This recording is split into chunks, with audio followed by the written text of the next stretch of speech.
Deuteronomio capítulo 26, este último capítulo, por así decirlo, no del libro, sino del segundo discurso de Moisés. Les dije al inicio del estudio que este libro de Deuteronomio básicamente se divide en tres discursos dados por Moisés.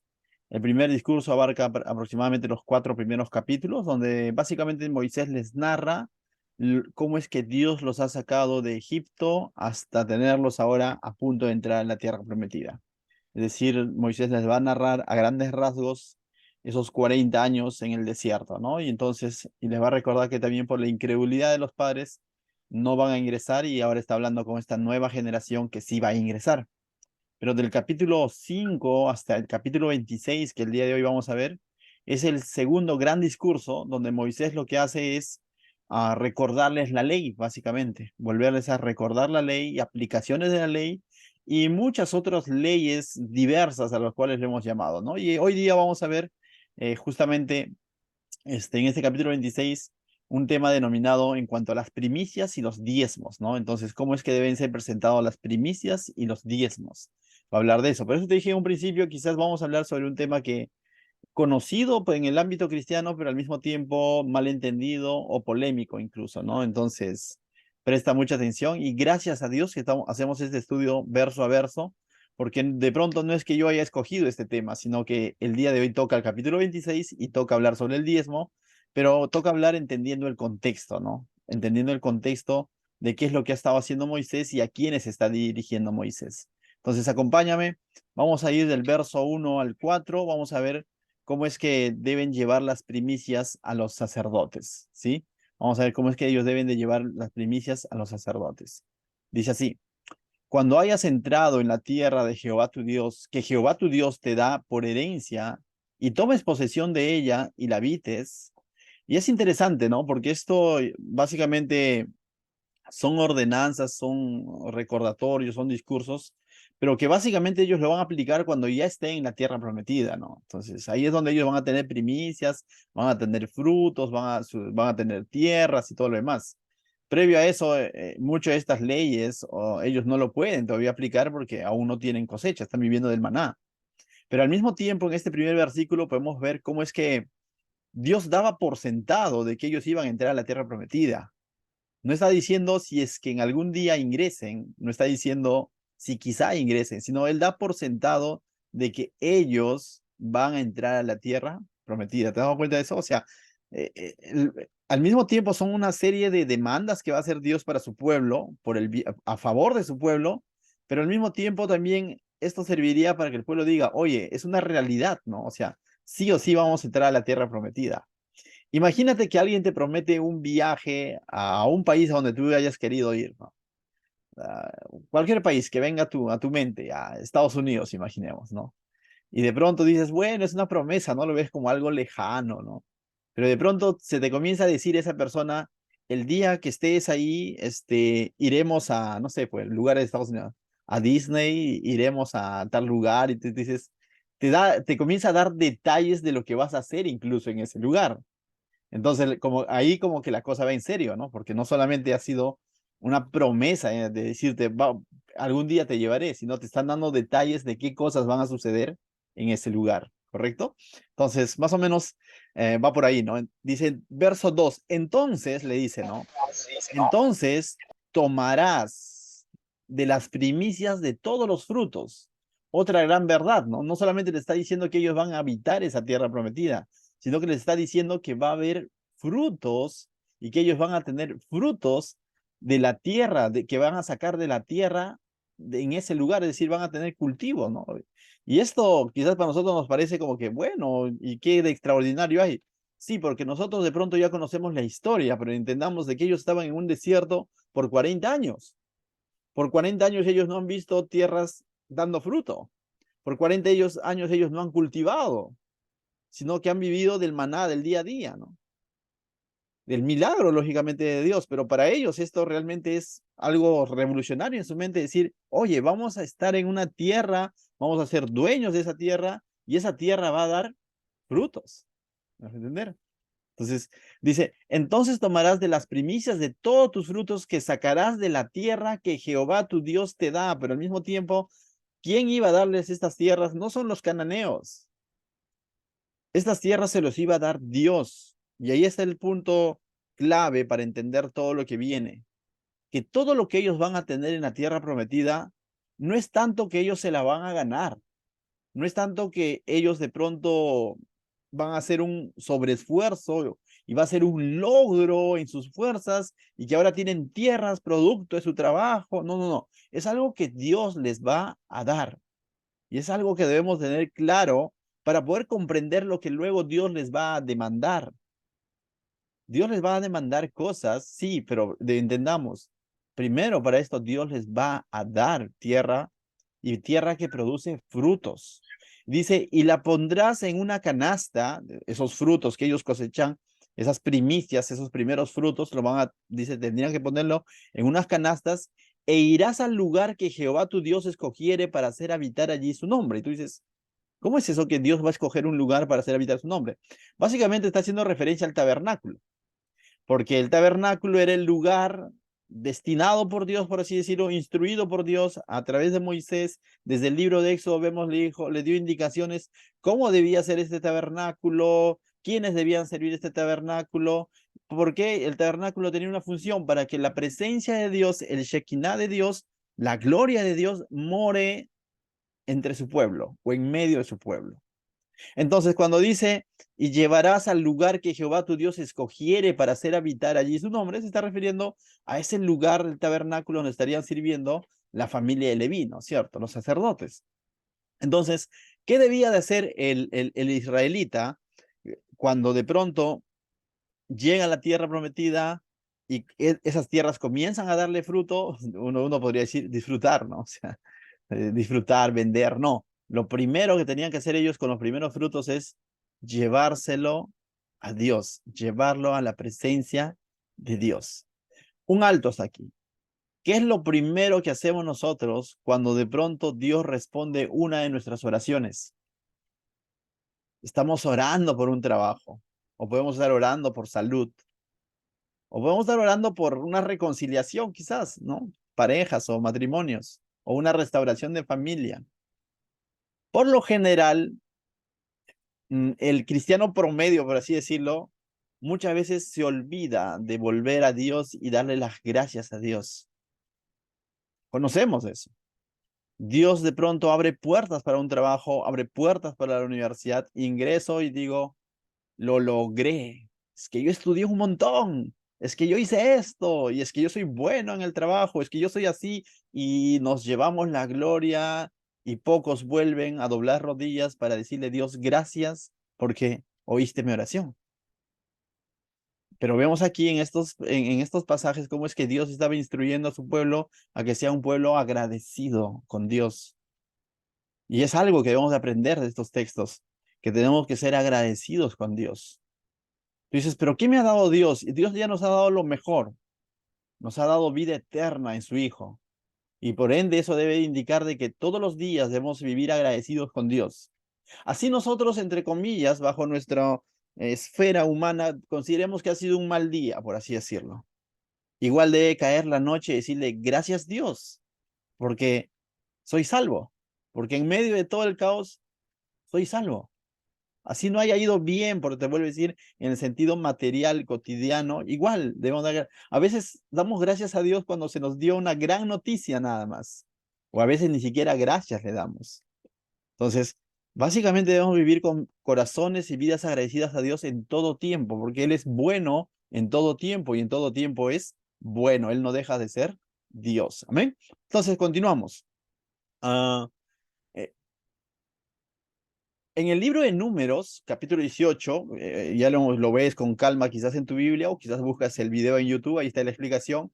Habla de unas primicias que ellos traerían regularmente a los sacerdotes, ¿ya? Pero aquí, y también sus otros tipos de sacrificios, pero aquí en Deuteronomio pareciera que de pronto nos está describiendo algo especial. Y más adelante incluso nos va a dar la regularidad con la que ellos debían de llevar esta ofrenda especial a Dios. Es una ofrenda, básicamente las primicias no son un sacrificio por perdón de pecados, no es un sacrificio, ¿qué te digo? ¿No? Porque de pronto cae la fecha, no. Básicamente es una ofrenda especial de agradecimiento a Dios cada vez que de pronto ellos cosechaban sus primeros frutos. Harta chamba que tenían los sacerdotes. ¿Sabes por qué? Mira lo que dice el verso 3. Y te presentarás al sacerdote que hubiera en aquellos días, ¿no? Que estaría. ¿Y dónde estaba el sacerdote? Lógicamente sirviendo en ese tabernáculo donde habitaba la presencia de Dios. Y le dirás, declaro hoy a Jehová tu Dios que he entrado a la tierra que juró Jehová a nuestros padres que nos daría.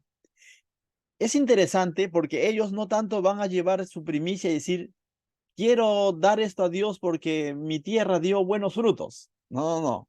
O sea, se van un poco más atrás. Lo que Dios está pidiendo que ellos recuerden, no tanto que cuánto produjo la tierra, sino lo que Dios les está pidiendo es que ellos puedan entender que hubo un instante de su vida donde ellos ni siquiera podían cosechar la tierra, ya sea en Egipto o ya sea en el desierto. Pero ahora ellos van a recordar de todo de donde Dios los ha sacado y ahora sí tienen esa libertad y esa bendición de cultivar su propia tierra. Entonces lo que ellos tenían que confesar con sus labios es, ¿no?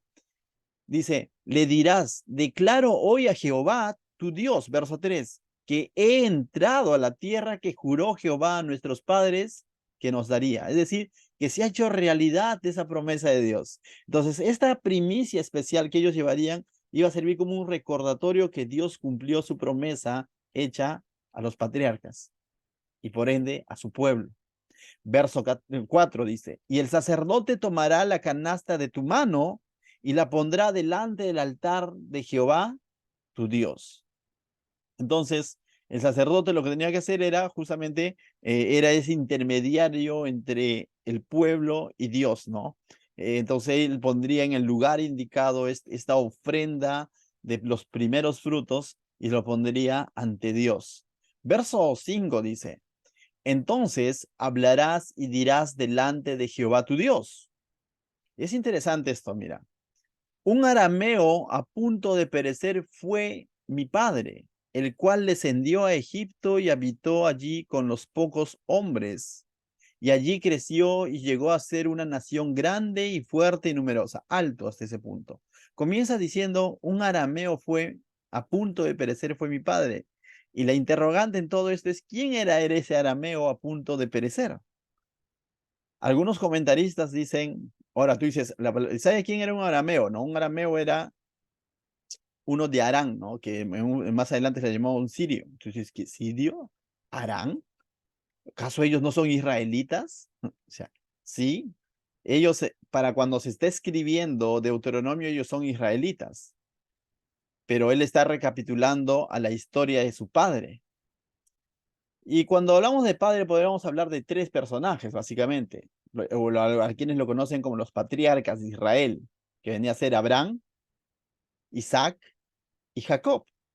Ninguno de ellos era israelita. ¿Por qué te digo? Porque la palabra Israel aún no sabía, no se conocía. Abraham no es israelita, Isaac tampoco, Jacob es a quien se le cambia el nombre por Israel, entendamos. A partir de Jacob, los descendientes de Jacob, los 12 hijos de Jacob, por ende las 12 tribus, las 12 familias de Jacob, se les llama israelitas porque vienen de Israel, de Jacob. Pero previo a ellos, Arán dice era hebreo. Y la palabra hebreo significa del otro lado del río, de un lugar de donde Dios lo llamó, cuando él estaba en Ur de los Caldeos, es decir, en Arán. Y es por eso que él está recapitulando diciendo, un arameo fue mi padre a punto de perecer. Pero uno dice, pero es que Abraham llegó a estar, descendió a Egipto y se quedó 400 años ahí. No, el que hizo ese trabajo fue su nieto, Jacob, ¿no? Pero hasta antes de que Jacob cambie su nombre israelita, Jacob podía haber sido considerado un arameo, porque descendía de Abraham, quien era un arameo, del que fue llamado de Arán. Entonces, en ese sentido, está haciendo referencia aquí, incluso está recordando cuál era su origen y de dónde Dios lo sacó a los patriarcas, a Abraham, por ende Isaac y por ende Jacob. ¿No? Entonces dice, un arameo fue mi padre, está haciendo referencia a Jacob, que para aquel entonces era arameo, ¿no? O sea, dice, a punto de perecer fue mi padre, dice, el cual descendió a Egipto y habitó allí con pocos hombres. El libro de Génesis, capítulo 50, nos narra cómo es que de pronto José hace llamar a sus hermanos y a su padre, y no eran más de 70, si no me equivoco, ¿no? O sea, eran 70 personas que integraba de estas 12 familias y que terminan descendiendo y habitando en Egipto, dice. Y allí creció y llegó a ser una nación grande y fuerte y numerosa. Para el momento en el que Dios llama a Moisés, después de que este pueblo que entró con Jacob o con Israel, como quieras llamarlo, y estaban en Egipto y habían pasado 400 años, ellos se habían multiplicado de tal manera que eran, dice, 600,000 hombres de guerra. Y cuando la Biblia hace referencia a hombres de guerra, está refiriéndose a hombres que eran cabezas de hogar, cabezas de familia. Es por eso que dice que eran en un promedio entre 2,5 millones a 3 millones de personas, ya que solamente la Biblia nos presenta la contabilidad de los hombres cabezas de hogar, que eran 600,000 por 4, un simple cálculo, con 2 hijos cada uno y una esposa, 2,400, ¿no? Un poco más quizás, ¿correcto? De 70 personas que ingresaron, o aproximadamente 70 personas. Entonces, es interesante. ¿Por qué? Es interesante, incluso acá podemos entender por qué Dios permitió que su pueblo vaya a Egipto por 400 años. Dios quería hacer y prometió a Abraham de que de sus lomos iba a salir una gran nación. Si de pronto ellos no descendían a Egipto y solamente se quedaban de por sí ya a los alrededores de Canaán, los descendientes de Abraham, Isaac, es decir, Jacob y su familia, uno de que estaba la posibilidad de que ellos se comiencen a mezclar con los otros pueblos que estaban alrededor de Canaán, porque aún no eran una nación como tal, solo eran 70 personas. Y lo más probable es que se iban a terminar mezclando con los otros pueblos que estaban ahí, ¿no? Con los amorreos y todo lo demás. Pero, vamos a silenciar. Bueno, pero, pero Dios permite que ellos desciendan a Egipto, y Egipto para aquel entonces era una nación potencia, pero también una nación racista. Y como nación racista que ellos eran, no se mezclaban con los israelitas. Por ende, los israelitas se fueron a vivir a un lugar separado, si no me equivoco, es Gosén, a un lugar separado donde ellos crecieron sin contaminarse, siendo esclavos de los egipcios, siendo los ladrilleros, pero sin, y quizás de alguna manera influenciados por la forma de vivir en Egipto, mas no mezclándose con los egipcios. ¿Me dejo entender? Y así es como que Dios hizo crecer este pueblo sin haberse mezclado con otros pueblos, mezclado en el sentido sin haber emparentado con otros pueblos.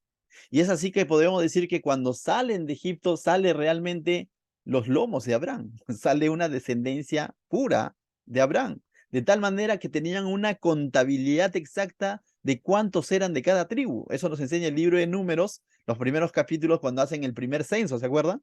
Sabían de quién venían cada uno y hay una contabilidad exacta cuántos integraban cada tribu, ¿te has dado cuenta?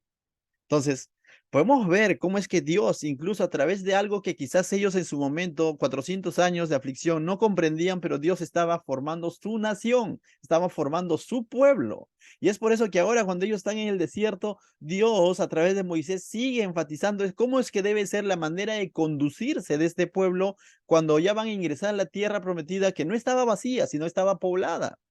Y cómo es que ellos tienen que ser exclusivos para Dios, cómo es que ellos tienen que guardarse y apartarse para Dios y ser un ejemplo a las otras naciones de qué es Israel, qué es un pueblo gobernado por Dios.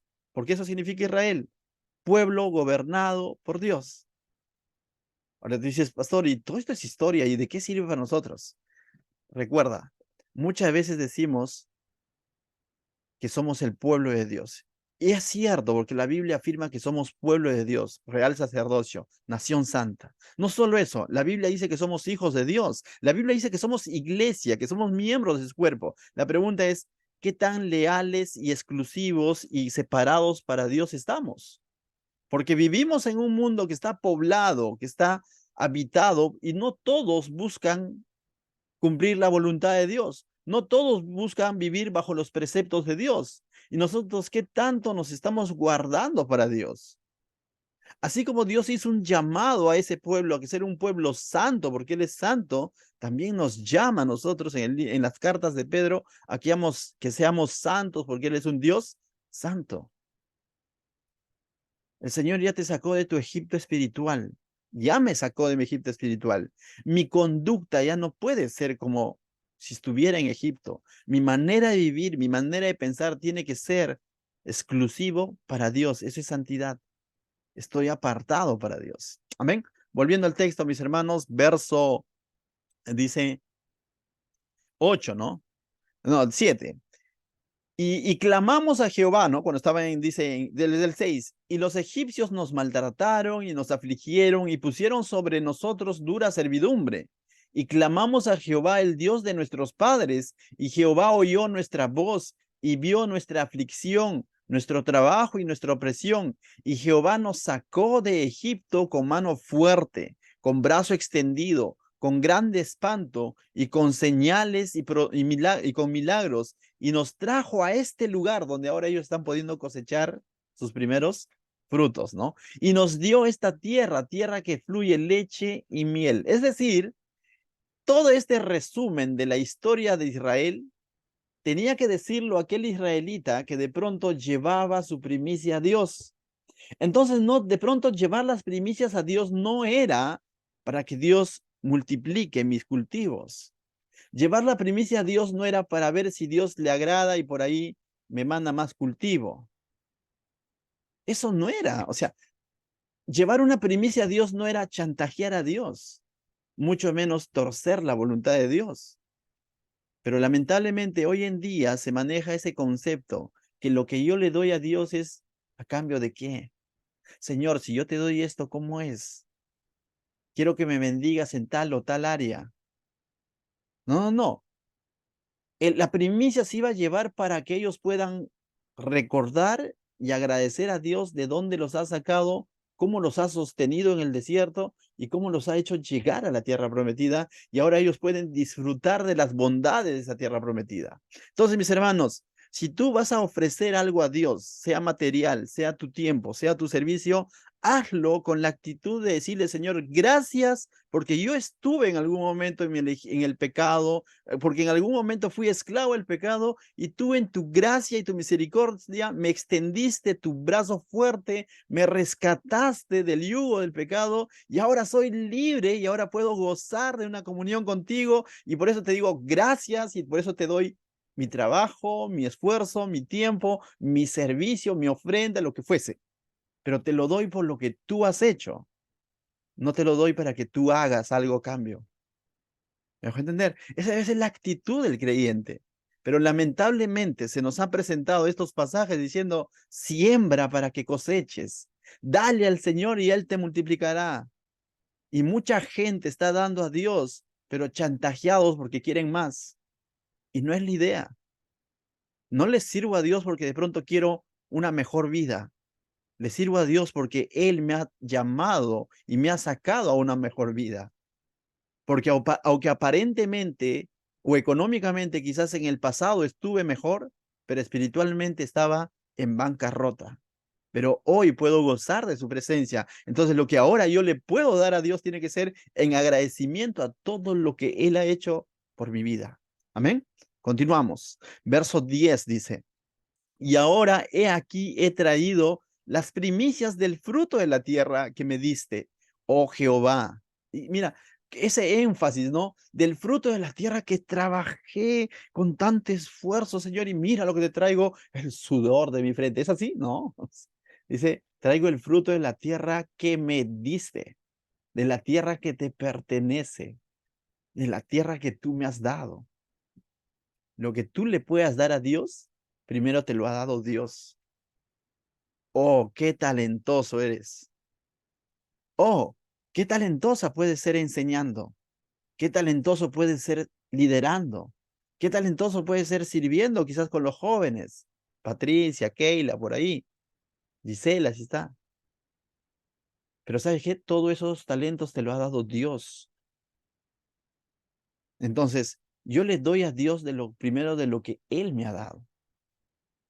No puedo darle nada a Dios que Él no me haya dado. Y estos hombres están reconociendo, ahora he aquí he traído las primicias del fruto de la tierra que tú me diste, oh Jehová. Y lo dejarás delante de Jehová tu Dios y adorarás delante de Jehová tu Dios. Esto tenía que ser hecho con una actitud de adoración, no una actitud de cumplimiento.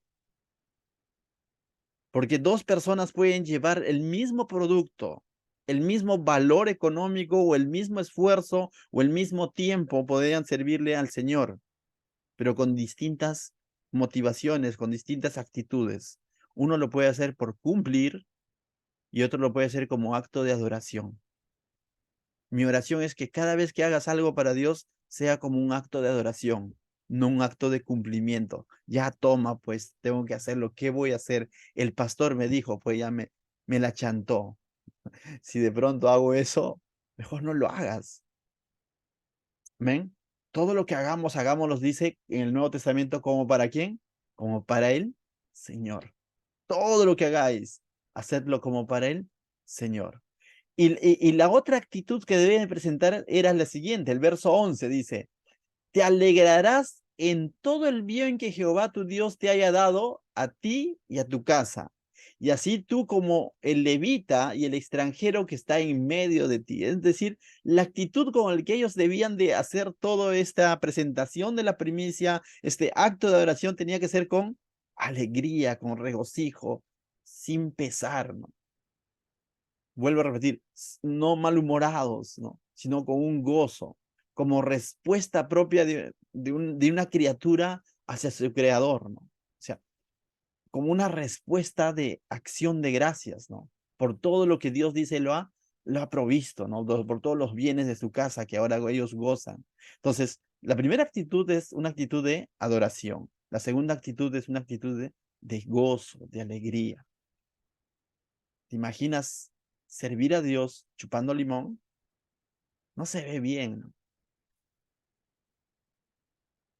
Así que cada vez que vayamos a la 41, todos tienen que botar su limón, ¿no? De pronto y ir con un gozo, ¿no? Cuando vas a ministrar a los teens, botes el limón, ¿no? Cuando vas a trabajar con los niños, botes el limón. O sea, cuando yo mismo voy a salir a predicar, tengo que botar ese limón, ¿no? Si los que van a cantar, bote ese limón, porque si lo voy a hacer así con amargor de boca y de corazón, no hay sentido. O sea, mejor no lo hagas. Hagámoslo con gozo, con alegría. La vez pasada compartía con los chicos, con los siervos, hagamos las cosas con pasión. Y cuando hacemos las cosas con pasión, se ve, se nota. No, es que yo la pasión lo muestro por dentro, ¿no? Que se tiene que exteriorizar, se tiene que ver. Las personas tienen que notar que tu servicio es distinto. Personas diligentes hay hasta en el mundo secular, pero no solo se trata de diligencia, se trata de actitud. Alguien secular quizás podría hacer mejor las cosas que nosotros. Quizás podría enseñar mejor que cualquiera de los chicos o de las chicas que están discipulando. Cualquiera, quizás podría hacerlo probablemente mejor. Pero con pasión y por agradecimiento a Dios, solo un hijo de Dios lo puede hacer. Porque sabe lo que Dios le ha dado. Amén. Entonces vamos ahora al verso 12 al 15. Vamos a ver la oración por el diezmo, el famoso diezmo. Quisiera aclarar algunos puntos antes de pasar al 12 al 15. Esta primicias que se le lleva a Dios, ciertamente, literalmente aplicaba para el pueblo de Israel, porque estamos viendo el contexto, literalmente ellos habían recibido una tierra prometida, literalmente estaban cultivando esa tierra prometida, literalmente estaban cosechando esa tierra prometida y estaba sirviendo para provisión para sus necesidades y literalmente había un lugar donde llevar eso, que es el tabernáculo, que en un futuro fue el templo, y literalmente estaban los sacerdotes del Señor, es decir, de la tribu de Leví. De tal manera que hoy en día literalmente no se puede aplicar esto. ¿Por qué? Porque literalmente, primero, para nosotros que somos iglesia y somos gentiles, no somos judíos, punto número uno. No hay sacerdotes levitas, punto número dos.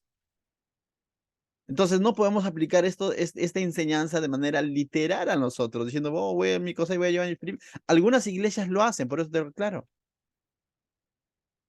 Pero no es así. El principio es espiritual.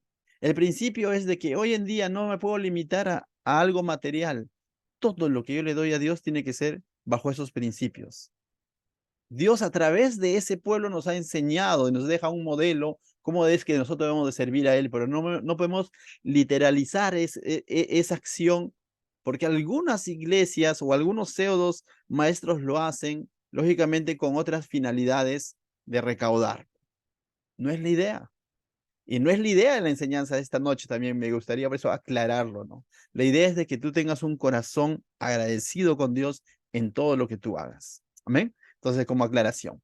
Verso 12 al 15, vamos a ver la oración para dar el diezmo.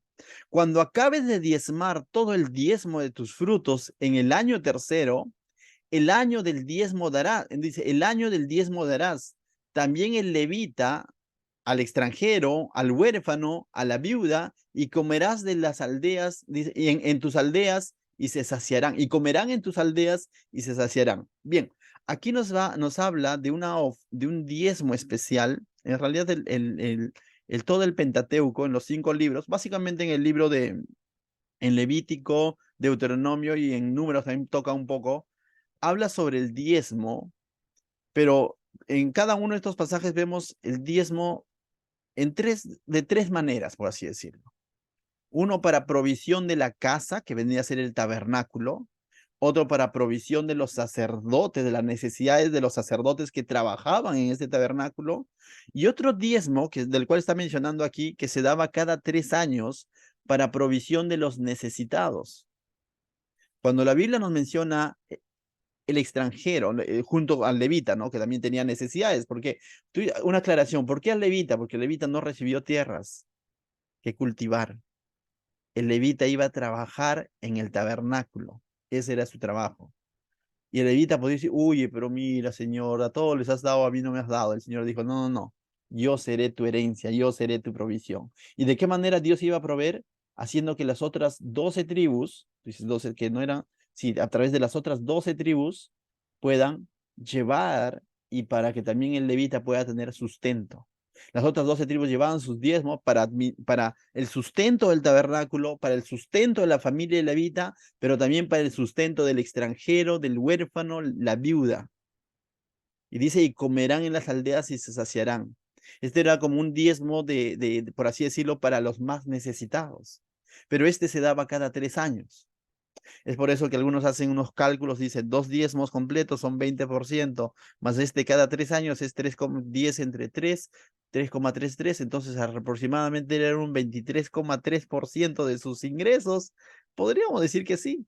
Entonces ahí los que quieren literalizar el diezmo, entonces que diezmen el 23,3%, por así decirlo. Nosotros, por cierto, claro, ¿no? Para los que vayan a ver este video, nosotros entendemos que el diezmo es bíblico, antiguo testamentario, aplicado a su pueblo, al pueblo de Israel, y que hoy en día lo que está vigente para la iglesia no es un límite del 10%, no hay un máximo y un mínimo, sino que es conforme a lo que Dios pone en nuestro corazón. Y lo que hoy en día hacemos es lo que enseña Pablo en sus cartas a los Corintios, de que damos al Señor con acción de gracias, a lo cual nosotros llamamos ofrenda. Pero la ofrenda tiene que ser una ofrenda voluntaria, con corazón agradecido, proporcional muchas veces a lo como es que Dios nos ha bendecido, nuevamente sin chupar limón, sino dice con gozo, con alegría y corazón, porque Dios ama al dador alegre. Entonces, y es más, ofrendar a Dios es incluso ayudar al necesitado. Entonces, no tenemos un monto, un límite. Si tú no diezmas, de pronto no consideramos, no somos quien para considerar que de pronto estás en pecado. Por ende, no creemos que el diezmo sea obligatorio para la iglesia, porque el Nuevo Testamento no nos lo muestra. El diezmo está dentro de las ordenanzas, dentro de los, mm, de los, de las leyes que fueron dadas en el Antiguo Testamento. Y si de pronto queremos aplicarlo, estirar el diezmo para el Nuevo Testamentario, entonces también comenzamos a cumplir todos los demás mandamientos, pues. Ah, no, eso sí no, entonces, bueno, entonces sí, tenemos que ser consecuentes con lo que realmente enseña la Biblia. Gracias a Dios que estudiamos la Biblia verso a verso y en su contexto. Amén. Bien, verso 13, entonces dice, y dirás delante de Jehová tu Dios, he sacado lo consagrado de mi casa. Date cuenta que este diezmo que ellos llevaban no los agarraba desprevenido, ¿no? Oye, oye, ¿qué diezmo? Sino dice, he sacado lo que he consagrado de mi casa. La palabra consagrado es lo que he apartado especialmente. ¿Dónde lo habían hecho? En su casa. No es que llegó al tabernáculo y dijo, uy, verdad, me olvidé de los pobres, ahí está la huérfana, ¿y ahora cómo hago? Y hacía malabares en su bolsillo y de pronto esta monedita es muy grande, la más chiquita, la más chiquita, la más chiquita. No hacía, o sea, no era algo en el que tenía que coger por sorpresa, sino que es algo que ellos tenían que preparar de antemano, es decir, y eso habla de un corazón preparado. Entonces dice, y dirás delante de Dios, porque no nos lo están diciendo ni siquiera al sacerdote, sino ante Dios, ¿no? Dice, dirás delante de Dios, he sacado lo consagrado de mi casa y también lo he dado al levita, al extranjero, al huérfano y a la viuda, conforme a lo que tú me has mandado. Era un mandamiento de parte de Dios. Es una orden de parte de Dios para su pueblo. No he transgredido tus mandamientos ni me he olvidado de ellos. Dice. Entonces, es algo que tenían que hacerlo conscientes, no por compromiso, sino conscientes, habiendo consagrado previamente y llevarlo de manera intencional y decir, Señor, ahí está lo que tú has pedido. Vuelvo a repetir, este acto sería fácil para el pueblo de Israel en la medida que ellos recuerden lo que Dios ha hecho por ellos. ¿Qué ha hecho? Los ha sacado de esclavitud. Es más, desde que los llamó a los patriarcas estaba en nada, el patriarca estaba en Aram, ¿no? Era un arameo. Ni siquiera todavía era el pueblo escogido de Dios, el pueblo especial de Dios, como tal, aún no era. Era simplemente, si hablamos de Jacob, era el engañador.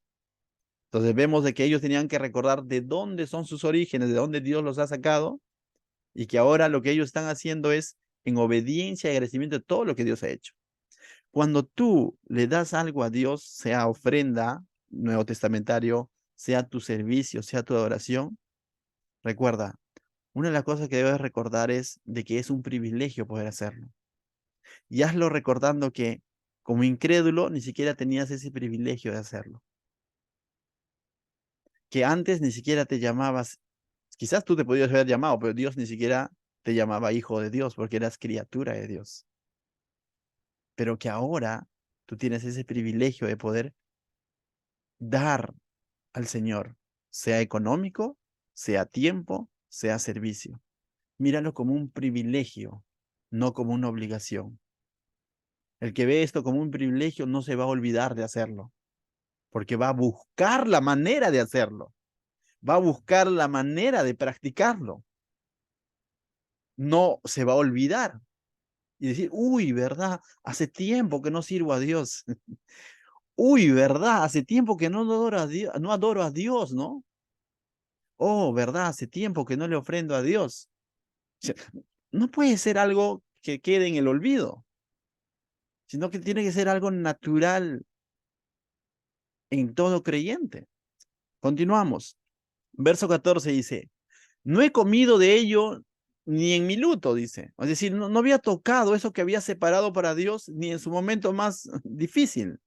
Ni he gastado de ello sentado yo, dice, estando yo inmundo. Ni ello he ofrecido a los muertos. Es decir, era algo realmente apartado para Dios. Está hablando de todo esto. Dice, he obedecido a la voz de Jehová, mi Dios. Se lo vuelve personal. Ya no solamente es el Dios del sacerdote, sino es su Dios del que está llevando esta ofrenda, este diezmo, esta primicia. He hecho conforme a todo lo que me has mandado nuevamente. Entonces realmente ha apartado pensando en Dios, considerando que Dios es el que se lo está pidiendo. Verso 15. Mira desde tu morada santa, desde el cielo, y bendice a tu pueblo Israel y a la tierra que nos has dado, como juraste a nuestros padres, tierra que fluye leche y miel. Y lo que básicamente está con la expectativa de decir, Señor, acepta mi diezmo, acepta mi ofrenda. Esa es la expectativa. ¿Te das cuenta cuánta diferencia hay cuando le traemos algo a Dios y siquiera nos ponemos a pensar si está siendo de agrado o no para Dios? Simplemente lo hemos traído de algo automático, sea una ofrenda o sea un servicio. Si lo hago y luego no considero si fue de agrado o no fue de agrado a Dios, entonces estoy haciendo algo por hábito quizás, por rutina quizás, o porque se volvió parte de cómo se desarrolla el servicio quizás. cuán importante es de pronto meditar sobre esto, ¿no? Es por eso que algo que incluimos dentro de nuestro programa como iglesia, cuando de pronto se recogen las ofrendas para el Señor, es la oración. Porque en medio de la oración les justamente motivamos a la iglesia que diga, Señor, gracias por lo que tú me has dado y te entrego esto, que sea de bendición. Espero que sea aceptado por ti, que te agrade, ¿no? Porque no solamente es el hecho de darle, es el hecho de que decir, Señor, ¿te agradas con mi ofrenda? ¿Te agradas con mi servicio? No solo es el hecho de servirle, sino decirle, Señor, agrádate por favor con lo que yo he hecho por ti. Cambia la cosa. No es cumplimiento nada más, sino es un acto de adoración. Verso 16 al 19, ya estamos a punto de terminar. Aquí viene como que una exhortación final de parte de Moisés ahora. Dice, Jehová tu Dios te manda hoy. Esto está hablando Moisés ya, porque quien está escribiendo el libro de Deuteronomio y quien está dando este discurso es Moisés, y ahora está haciendo está citando lo que Dios está diciendo, ¿no? Jehová tu Dios te manda hoy que cumplas estos estatutos y decretos. Cuida pues de ponerlos por obra con todo tu corazón y con toda tu alma. Y tú dices, pastor, ¿se está refiriendo solo a lo que acaba de decir? No. Este gran discurso comenzó en Deuteronomio capítulo 4. Y cuando comenzó en Deuteronomio capítulo 4 este gran discurso, Moisés comenzó con estas palabras. Moisés comenzó diciendo, ahora pues, oh Israel, oye los estatutos y decretos que yo os enseño para que las ejecutéis. ¿Me dejo entender? Moisés cuando comienza este segundo gran discurso, comienza diciendo, ahora pues, oh Israel, oye los estatutos y oye los decretos que yo les... Y eso ha enseñado durante estos 22 capítulos. Lo que ha enseñado son estatutos, decretos, leyes diversas, cómo aplicar cada uno de los mandamientos, el no matarás, el no honrarás a tus autoridades. Entonces, ahora cuando está haciendo el cierre de ese gran discurso, dice, verso 16 del capítulo 26, Jehová tu Dios te manda hoy que cumplas estos estatutos y decretos. No se está refiriendo solamente a lo que acabamos de hablar, se está refiriendo a todo lo que ha enseñado en estos 22 capítulos. Y está diciéndole, pueblo Israel, obedezcan con cada cosa que les he enseñado, pues de ponerlos por obra con todo tu corazón y con toda tu alma. Amén. Entonces, es interesante, ¿no? Cómo es que hace ese cierre. Por eso decimos que aquí acaba ese segundo gran discurso. Vamos a ver que el capítulo 27 comienza un nuevo discurso, ¿correcto? Verso 17. Has declarado solemnemente hoy que Jehová es tu Dios y que andarás en sus caminos y guardarás sus estatutos, sus mandamientos, sus decretos, dice, que escucharás su voz. Entonces, le recuerda nuevamente al pueblo, ¿no? Yo me imagino que mientras Moisés daba este discurso, estaban el pueblo estaba ahí, pues no sé si existía el famoso amén, pero mientras Moisés daba cada uno de los estatutos de estos 22 versículos, porque fue un discurso hablado, mientras daba ese discurso al pueblo, el pueblo estaba, amén, por así decirlo, ¿no? Sí, lo vamos a cumplir. Claro, Moisés, ¿cómo no? Claro, tiene que ser así. Claro, hay que apedrear al delincuente. Claro, que cada una de las leyes que has escuchado, amén, amén, amén. Entonces, por eso que Moisés le dice, has declarado solemnemente hoy que Jehová tu Dios que dice hoy que Jehová es tu Dios y que andarás en sus caminos. Dos cosas básicamente el pueblo ha declarado, según lo que está diciendo Moisés. Uno, que Jehová es su Dios. Y segundo, que deben de andar en sus caminos, guardar sus estatutos, que implica todo eso, ¿no? Obedecer, básicamente. Si tenemos que resumirlo, es obedecer a Dios. Entonces el pueblo ha declarado dos cosas, que Dios es su Dios y que van a obedecerle. ¿No se parece a algo que nosotros hacemos muchas veces en nuestras oraciones?